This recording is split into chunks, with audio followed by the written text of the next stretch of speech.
Act 1. The Crucible of Unification, 1600. By the dawn of the 17th century, a century of relentless civil war had fractured the geopolitical landscape of Japan into warring feudal fiefdoms. The death of the hegemon, Toyotomi Hideyoshi, created a critical power vacuum, splitting the nation's powerful daimyo lords into two massive, irreconcilable coalitions. In the east stood Tokugawa Ieyasu, a brilliant, patient veteran strategist, determined to establish permanent hegemony over the entire archipelago.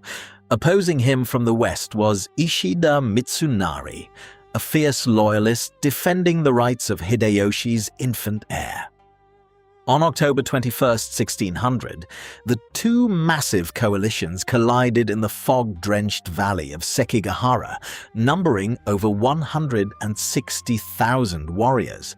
The turning point occurred when Ieyasu successfully engineered the battlefield defection of Kobayakawa Hideaki, shattering the Western Army's flank. Mitsunari's forces collapsed in total disarray, sealing the complete and decisive victory of the Tokugawa clan.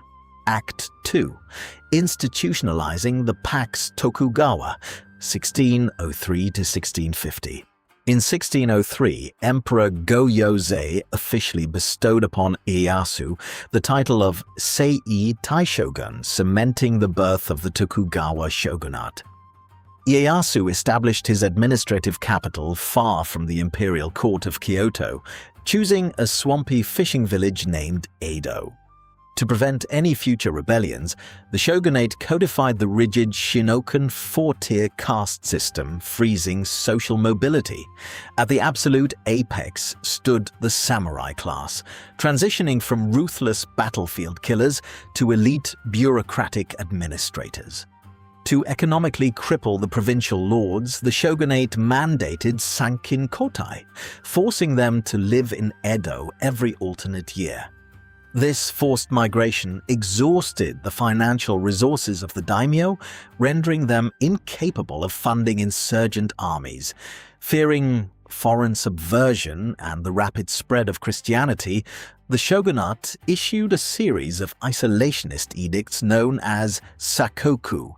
All foreign travel was banned under pain of death, and trade was restricted entirely to a tiny artificial island in Nagasaki called Dejima. Act 3. The Great Flowering and Latent Tensions, 1650–1850. Sealed off from global conflict, Japan experienced an unprecedented period of inner peace, urban commercialism, and population expansion. Merchants, though legally at the bottom of the social hierarchy, amassed immense wealth, funding a vibrant urban subculture. This era birthed the floating world of Ukiyo-e woodblock prints, Kabuki theater, and rigorous Neo-Confucian scholarship. Yet beneath this prosperous exterior, systemic economic decay began to compromise the foundations of the feudal regime. Agrarian overtaxation, coupled with recurring famines, triggered thousands of violent peasant uprisings across the countryside. Simultaneously, the samurai class faced crippling debts, their fixed rice stipends completely outpaced by the rising costs of living.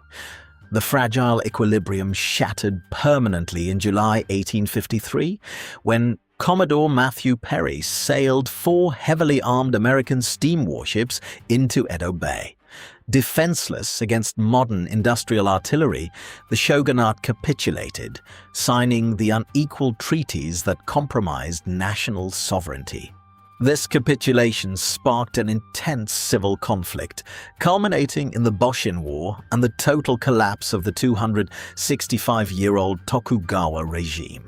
Imperial authority was restored under Emperor Meiji, ending the era of feudal isolation and launching Japan into the modern industrial age.